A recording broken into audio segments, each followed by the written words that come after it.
मुख्यमंत्री जी, एएनआई के साथ बात करने के लिए धन्यवाद। आपकी सरकार को सत्ता में आए 8 साल हुए हैं। इन 8 साल में प्रशासन की सबसे बड़ी उपलब्धियां क्या हैं? मेरा ये मानना है कि किसी भी सरकार के लिए, लोकतंत्र में किसी भी सरकार के लिए सबसे बड़ी उपलब्धि जनता जनार्दन की संतुष्टि होनी चाहिए। और मैं इस बात को कह सकता हूं कि पिछले 8 वर्ष में हमारी सरकार ने प्रधानमंत्री मोदी जी के प्रेरणादायी मार्गदर्शन में, उनके विजनरी नेतृत्व में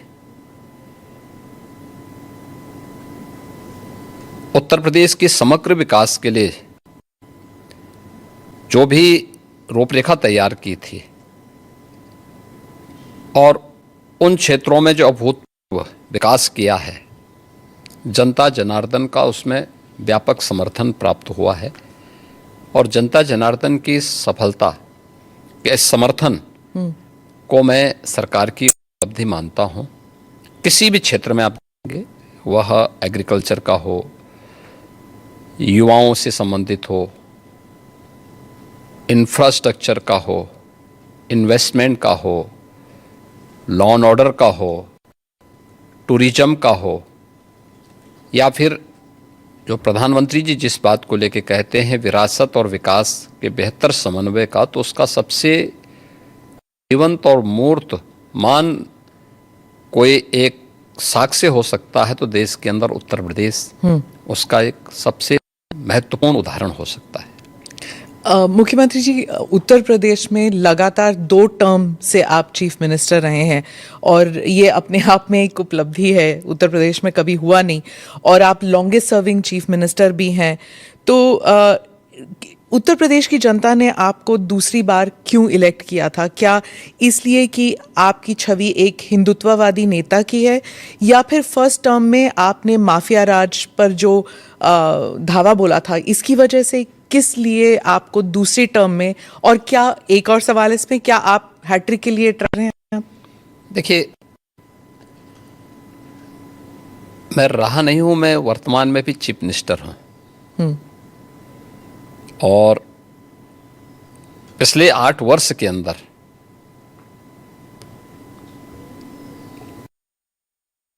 अपनी पार्टी के नेतृत्व के कारण, पार्टी के और सहयोगी दलों के सभी नेताओं के सहयोग के कारण, भारतीय जनता पार्टी के एक कार्यकर्ता और अन्य सहयोगी संगठनों के सहयोग से जनता जनार्दन का जो आशीर्वाद हमें प्राप्त हुआ है, तो ये हमारी सरकार को पहली बार यह अवसर मिला है कि आज़ादी के बाद कोई मुख्यमंत्री 5 वर्षों तक लगातार काम करे और फिर से वह थर्ड मेजॉरिटी के साथ गवर्नमेंट बना ले। ये फर्स्ट टाइम हुआ था और यह भी उपलब्धि हमारे साथ जुड़ी। और पिछले 8 वर्ष से तो हम यहाँ सेवा कर ही रहे हैं, तो सेवा, सुरक्षा और सुशासन का जो मॉडल हमारी पार्टी का था, उसको प्रभावी ढंग से उत्तर प्रदेश में लागू करने के कारण आज जनता जनार्दन का व्यापक आशीर्वाद भारतीय जनता पार्टी के साथ में है, हमारे साथ में है। और लोकतंत्र में जनता जनार्दन का आशीर्वाद जिसके साथ में होगा वह सरकार में आएगा। तो ये ट्रिपल एस, तो ट्रिपल सरकार, तो ट्रिपल एस तो उसी का उदाहरण है। तो फिर तीसरी बार के लिए भी आप कोशिश करेंगे? मैं कोशिश नहीं करूंगा, हमारी पार्टी कोशिश करेगी। पर चीफ मिनिस्टर आप ही बनेंगे ना? नहीं, मैं क्यों बन सकता हूं? भारतीय जनता पार्टी का कोई भी कार्यकर्ता बन सकता है। अच्छा, क्योंकि ऐसी अटकलें लगाई जा रही थी, क्योंकि आपने कहा था कि जब आप पहली टर्म में आपको कुछ अफसर ने कहा था कि आप अयोध्या मत जाइए, विवाद हो सकता है, और आपने कहा कि अगर सत्ता चली भी जाए तो कोई बात नहीं। अब आपने ये 2-3 बारी कहा कि सत्ता चली जाएगी, त्याग देंगे। जब ऐसी बातें होती है तो फिर अटकलें लगाई जाती है कि शायद योगी जी दिल्ली की तरफ देख रहे हैं, या फिर दिल्ली से न्योता आया है? देखिए, ये उदाहरण उन प्रसंगों को लेकर के होते हैं जहाँ पे विरासत को आगे बढ़ाने का एक जज्बा सामने आता है। 2017 के पहले अयोध्या की क्या स्थिति थी, हर एक व्यक्ति जानता था। एक जद्दोजहद के साथ जब हम लोग उस समय अयोध्या की यात्रा करते थे तो बहुत सारे बैरियर हुआ करते थे, बुनियादी सुविधाओं का अभाव था और अयोध्या अपनी पहचान के लिए मोहताज थी। 2017 में भारतीय जनता पार्टी की डबल इंजन सरकार उत्तर प्रदेश में बनी और उत्तर प्रदेश में सरकार बनने के बाद उन चुनौतियों से भी हमें का भी सामना करना था। जो आज़ादी के बाद से लगातार जिन भावनाओं को दबाया गया था, वहां पे का समग्र विकास भी करना था, लेकिन अयोध्या को उसकी पहचान भी देनी थी। और उसी में एक बड़ा तबका ऐसा था जो ये मानता था कि हमें इस प्रकार के मुद्दों को नहीं टच करना चाहिए क्योंकि ये विवाद हो सकता है। देखिए, आप सत्ता में रहेंगे तो आपके लिए अनुकूल वातावरण भी होगा, प्रतिकूल भी होगा। अनुकूल और प्रतिकूल के बीच में समन्वय बना करके जब हम आगे बढ़ते हैं तो ही कुछ परिणाम दे पाएंगे। और अयोध्या के साथ भी यही हुआ। हमने कहा भी ठीक है, विरोध होता है तो होने दीजिए, देखेंगे। अयोध्या जाएंगे, कोई एक कार्यक्रम का शुभारंभ करेंगे जो अयोध्या की पहचान बन सके। दीपावली तो अयोध्या से जुड़ी हुई थी, दीपोत्सव, और दीपावली के आयोजन को एकदम विस्मृत सा कर दिया गया था अयोध्या में ही। तो हमने दीपोत्सव के आयोजन के साथ फिर उसकी पहचान को वहाँ दिलाई। तो हम लोगों ने वहाँ पे मर्यादा पुरुषोत्तम भगवान श्री राम के प्रति और सरयू मैया के प्रति दीपोत्सव के माध्यम से जो कृतज्ञता ज्ञापित की थी, उसका परिणाम आज नई अयोध्या के रूप में सबके सामने है, जिसको देख करके हर व्यक्ति अभिभूत होता है। तो प्रधानमंत्री जी का जो विजन विरासत की प्रति है, उसका मूर्तमान स्वरूप आज अयोध्या में भी देखने को मिलता है। आज आप देख रहे होंगे, जिस अयोध्या में साल भर में कुछ लाख लोग आते थे, आज करोड़ों लोग वहां पहुंच रहे हैं। व्यवसाय वहां फल फूल रहा है, लोगों को अनेक अवसर प्राप्त हो रहे हैं। तो हम लोग अपनी सत्ता की चिंता करें और अपनी विरासत को विस्मृत कर लें, तो मुझे लगता है कि ये हम न्याय नहीं कर पा रहे हैं, अपने साथ भी, अपने समाज के साथ भी और अपने देश के साथ भी। योगी जी, आपने डबल इंजन सरकार का जिक्र किया। अखिलेश जी कहते हैं डबल इंजन क्या, अब तो इंजन एक दूसरे को नमस्ते तक नहीं करती। हाँ, देखिए, ये उनके संस्कार थे। हमारे यहाँ हम विरासत को सम्मान दे करके अपनी लीडरशिप को भी सम्मान करते हैं और अपने पूर्वजों के प्रति भी सम्मान का भाव रखते हैं। लेकिन जिनके आदर्श औरंगजेब हों तो उनका आचरण भी उसी प्रकार का जरूर होगा, और लोगों ने देखा भी अपनी आंखों से। आप क्यों कहते हैं कि उनका औरंगजेब उनके लिए आदर्श हैं? क्योंकि वो औरंगजेब को महिमा मंडित कर रहे हैं। वे सब लोग उस कैटेगरी खड़े हो चुके हैं। उनके नेताओं ने मुंबई से लेकर के लखनऊ तक भी लोग तो महिमा मंडन करने वाले लोग हैं। तो जिनका जैसा आदर्श होगा तो वैसे ही उनका स्वयं का चरित्र भी होगा। यही तो हमारी संस्कृति भी कहती है, शिवो भूत्वा शिवम यजेत। तो जो जिसकी पूजा करेगा उस जैसा ही बनता है। हम राम को आदर्श मानते हैं, कृष्ण को आदर्श मानते हैं, शिव को आदर्श मानते हैं, उनकी पूजा करते हैं, तो स्वाभाविक रूप से उनके अच्छे गुण भी हमारे अंदर उनकी कृपा से समाहित होते हैं। जो औरंगजेब को, बाबर को अपना आदर्श मानता होगा तो उन जैसे गुण भी उनके अंदर देखने को मिलेंगे, और ये आचरण लोगों ने अपनी आंखों से देखा भी है और आगे भी देखेंगे। वो कहते हैं आपको हिस्ट्री के बारे में कुछ पता नहीं है। राणा संगा के बारे में उन्होंने कहा कि वो थे जिन्होंने पर को न्योता दिया था। आप जानते नहीं हैं अपने विरासत के बारे में। हिस्ट्री ये लोग जानते हैं। हिस्ट्री यही लोग जानते हैं जो जिन्ना को महिमामंडित करते हैं। हमें याद है इसी उत्तर प्रदेश में हम लोग लौह पुरुष सरदार वल्लभ भाई पटेल की unity run up for unity के कार्यक्रम के साथ जुड़ रहे थे। हमने पूरे प्रदेशवासियों को इसके लिए आमंत्रित किया था। सरकार भी थी, भारतीय जनता पार्टी भी थी, सभी दलों को हमने आमंत्रित किया था। एक तरफ सरदार वल्लभ भाई पटेल जो भारत की एकता के आदर्श हैं, भारत की एकात्मता के शिल्पी हैं, हम उनके प्रति श्रद्धा का भाव व्यक्त कर रहे थे और ये लोग जिन्ना को महिमामंडन कर रहे थे। तो ये वही कैटेगरी है, ये वही ब्रीड है जो बाबर से लेकर के औरंगजेब तक और जिन्ना तक को महिमामंडन करते। तो देश के प्रति इनके भाव क्या होंगे, भारत की विरासत के प्रति इनके भाव क्या होंगे, भारत के महापुरुषों के प्रति क्या इनके भाव क्या होंगे, ये अंदाज़ा इसी से लगाया जा सकता है। और ये लोग अवसरवादी भी हैं, इनको पलटी मारने में कोई देर नहीं लगेगी।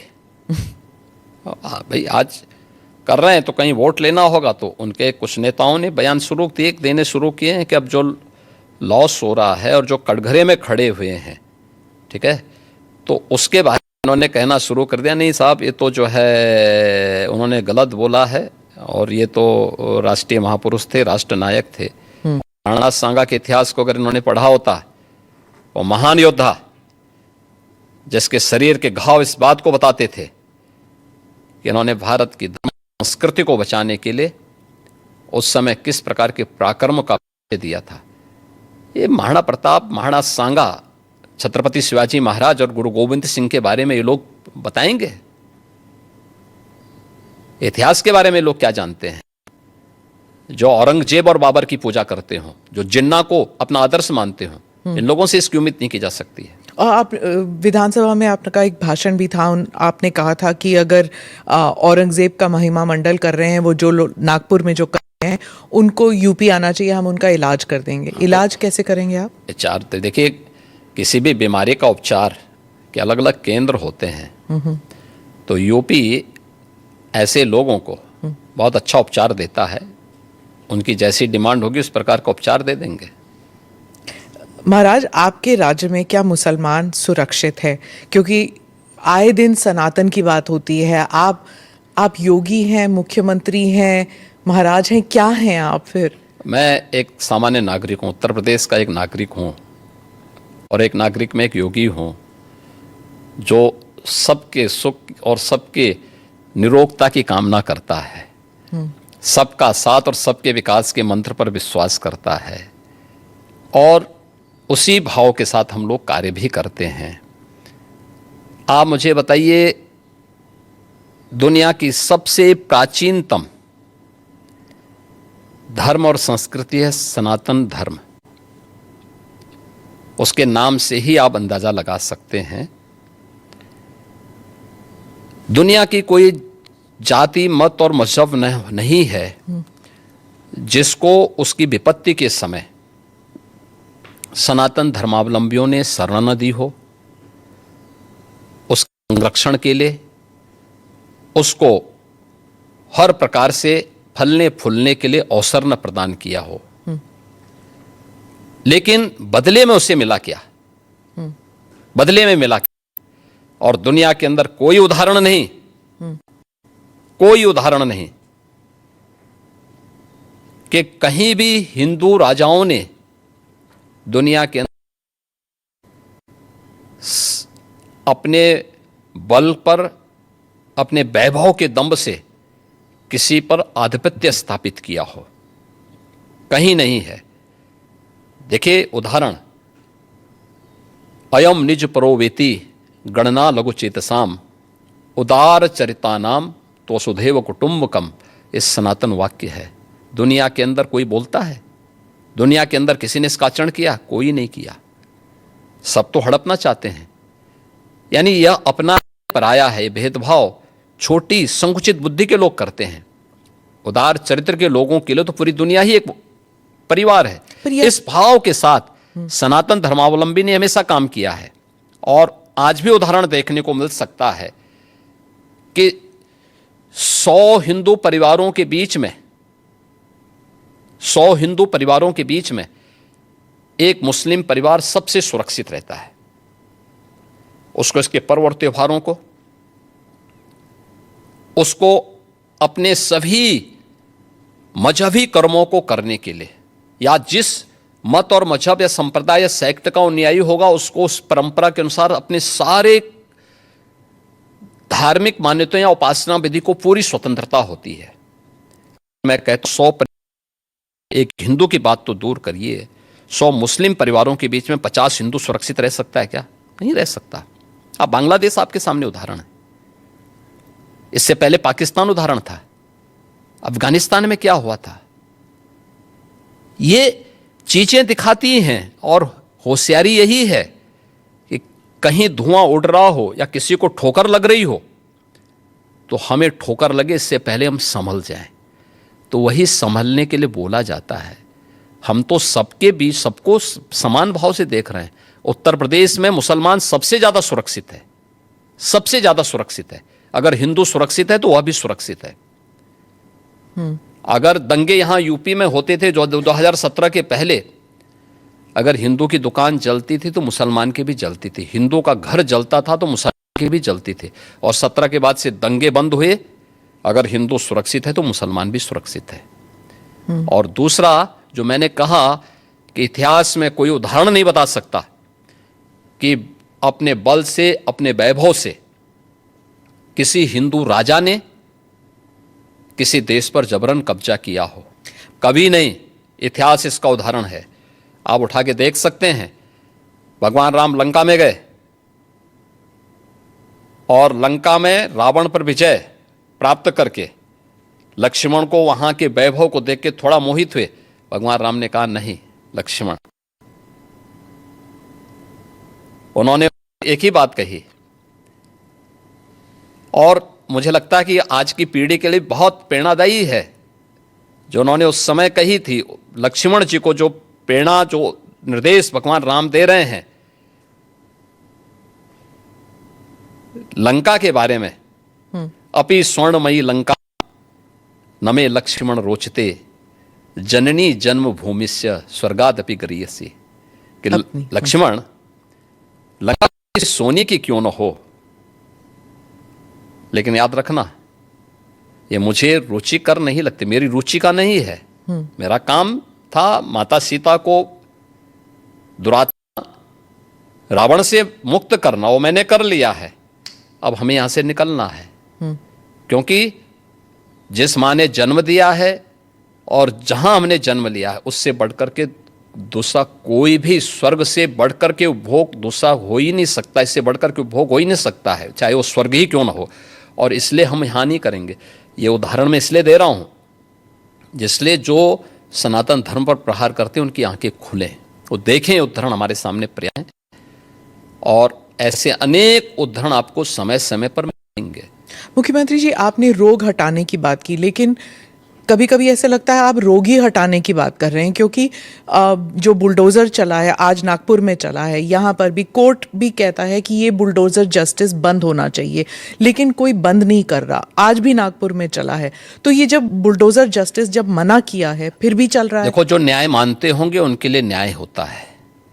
जो स्वयं न्याय को, कानून को अपने हाथों में लेते हैं तो बहुत बार कानून के दायरे में रह करके उनको सबक भी सिखाया जाता है। जो जैसे समझेगा उसको उसी भाषा में समझाना चाहिए। आप मुझे बताइए, कोई हिंसक बनकर के प्रहार करने के लिए आ जाए हमारे सामने और हम उसके सामने गिड़गिड़ाएं? ये नहीं। अगर वो हिंसक बन के आया तो उसको पहले उसकी हिंसा का प्रतिकार तो वहां पे करना पड़ेगा ना। आप कानून के दायरे की बात कर रहे हैं, फिर आपने कहा कि संभल पे आ रही हूं मैं, आपने कहा कि संभल में 65 कुछ तीर्थ स्थल हैं, 64 और 18 की पहचान हो गई है। योगी जी अब बढ़कर 54 तक पहुंच गई है। आप कितनी जगह खोदेंगे, कितने मस्जिद? जितने भी होंगे सब ढूंढेंगे। जितने भी होंगे सब ढूंढेंगे, सब निकालेंगे और दुनिया को बोलेंगे कि भगवान ने जिसको आंखें दी हैं वो आके देखो तो क्या हुआ था संभल में। देखिए, संभल एक सच्चाई है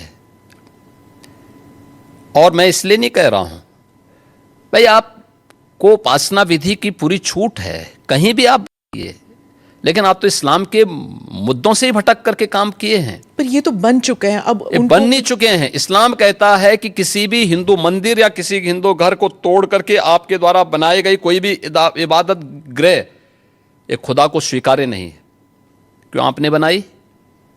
आप तो पर आप तो कानून के दायरे में रहकर हम कानून के दायरे में रह के सब काम कर रहे हैं। अगर कानून के दायरे में रह रहे हैं तो फिर आप मथुरा की बात क्यों उठा रहे हैं? मथुरा की बात क्यों नहीं उठानी? मथुरा श्री कृष्ण की जन्मभूमि नहीं है क्या? पर वो तो अब कोर्ट में है ना। कोई कोर्ट का ही आदेश पालन कर रहे हैं ना, तो अब तक तो वहां बहुत कुछ हो गया होता। तो अयोध्या, काशी, अब फिर मथुरा भी, और कितने और?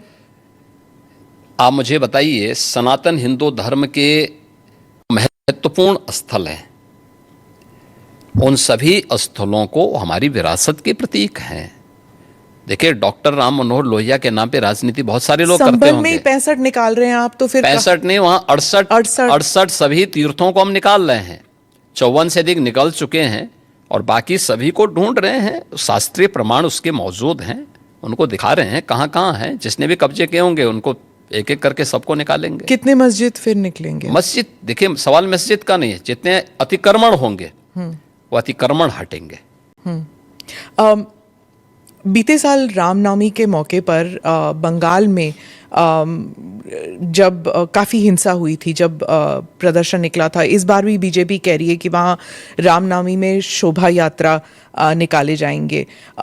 उत्तर प्रदेश में ईद और रामनवमी उसको लेकर क्या आपने कोई सख्त निर्देश दिए हैं कि हिंसा नहीं होनी चाहिए? देखिए, हम लोग समय समय पे प्रशासन के साथ बैठते हैं और पहले से ही इसके लिए एक एसओपी हम लोगों ने तैयार करके रखी हुई है। और उत्तर प्रदेश पहला राज्य है जिसने माननीय उच्चतम न्यायालय के ही निर्देशानुसार धर्मस्थलों के माइक को, जो उसके परिसर के बाहर आवाज आती थी, उसको कंट्रोल कर किया है या उसको उतारा है, कंट्रोल किया है इस संवाद के माध्यम से। आप मुझे बताइए कि उत्तर प्रदेश जैसे राज्य में अगर हम कर सकते हैं तो बंगाल में क्यों नहीं हो सकता? यहाँ पर होली पर भी मस्जिद के ऊपर टार्पलिन चला गया था। देखिए, अब रंग खेल रहे हैं तो हो सकता गया, तो उससे कोई अस्तित्व खराब तो नहीं हुआ किसी का। आप मुझे बताइए, पहले तो कभी नहीं हुआ था। ऐसा नहीं है। आप मुझे बताइए, मुहर्रम में जुलूस निकलते हैं, क्या उनका झंडे की छाया मंदिर के आसपास या किसी हिंदू घर के ऊपर नहीं पड़ती है क्या? क्या उससे हिंदू घर अपवित्र हो जाता है क्या? ये सख्त निर्देश हैं कि भाई जिसको रंग से परहेज है उस पर मत डालना, लेकिन फिर भी पड़ गया है और प्रशासन उसको साफ करके फिर से नगाई पुताई कर दे रहा है। ये कौन सी बात है? क्या रंग बिरंगे कपड़े पहनते नहीं? हिंदू से ज्यादा रंग बिरंगे तो मुसलमान ही पहनता कपड़ा, तो फिर रंग से परहेज क्यों? यानी तो दोहरा आचरण है। तो क्या रंग बिरंगी कपड़े पहने, लेकिन अगर रंग पड़ जाए तो हाय तौबा मचाते हैं? ये नहीं हो सकता है। ये दोहरा आचरण क्यों मचाते हो जी? अरे गले मिलो। बहुत सारे मुसलमानों ने रंग में होली खेली है। शाहजहांपुर में तो नवाब साहब की पूरी झांकी निकलती, शोभा यात्रा ही निकलती वहां पे। तो हमने महाकुंभ के दौरान भी देखा था कि कई मुसलमान आए थे। तो क्या दिक्कत है? हाँ, अच्छी बात थी। अगर कोई अपने को भारतीय मानता है, कुंभ तो सभी भारतीयों का है और आना चाहिए कुंभ में। मैंने तो कहा था जो भारतीय बनकर के आएगा, श्रद्धा भाव के साथ आएगा, उसका स्वागत है। लेकिन अगर कोई किसी नकारात्मक मानसिकता के साथ आता है तो स्वीकार्य नहीं।